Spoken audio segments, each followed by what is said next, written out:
જિલ્લાના જાફરાબાદ નગરપાલિકા ચૂંટણી જાહેર થતા જિલ્લા યુવા ભાજપની ઓફિસ ખાતે ઉમેદવારોમાં ફોર્મ ભરવાને લઈને પ્રદેશ ભાજપને નિરીક્ષકો પહોંચ્યા હતા। જાફરાબાદ નગરપાલિકાની ચૂંટણી જાહેર થતા જ ઉમેદવારોના ફોર્મ ભરવાને અનુસંધાને જિલ્લા યુવા ભાજપ પ્રમુખ ચેતનભાઈ શિયાળની ઓફિસ ખાતે પ્રદેશ ભાજપના નિરીક્ષકો સેન્સ પ્રક્રિયાને લઈને પહોંચ્યા હતા, જેમાં જાફરાબાદ ભાજપના પ્રમુખ સંદીપ સિયા હાજર રહ્યા હતા। નગરપાલિકાના 7 વોર્ડ આવતા હોય અને 28 જેટલા ઉમેદવારો ભાજપમાંથી ફોર્મ ભરવાના છે, તેને લઈને નિરીક્ષકો સાથે ચર્ચા વિચારણા કરી હતી। આગામી તારીખ 29-30 તારીખમાં નિરીક્ષકો દ્વારા જાફરાબાદ વોર્ડનો ચિત્ર રજૂ કરશે તેવું ભાજપ પ્રભારી કશ્યપભાઈ શુક્લને જણાવ્યું હતું। ચૂંટણી સેન્સ પ્રક્રિયામાં પ્રદેશ ભાજપના ઝવેરભાઈ, દર્શનાબેન સહિતના આગેવાનો ચૂંટણી સેન્સ પ્રક્રિયાને લઈને પહોંચ્યા હતા। જે કેસની ગુજરાતી સાથે કાળુશા કનોજિયા, જાફરાબાદ।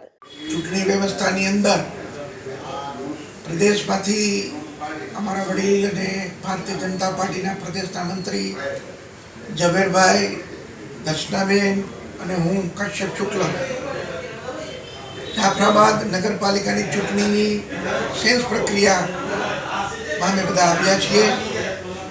અહીંયા કુલ 6 વોર્ડ છે અને 7 વોર્ડ છે અને 28 કેન્ડિડેટ છે। અહીંયા વારાફરતી વારા બધા ઉમેદવારો અને સમાજના લોકો ભારતીય જનતા પાર્ટીના નિરીક્ષકો પાસે રજૂઆત કરવા આવી રહ્યા છે।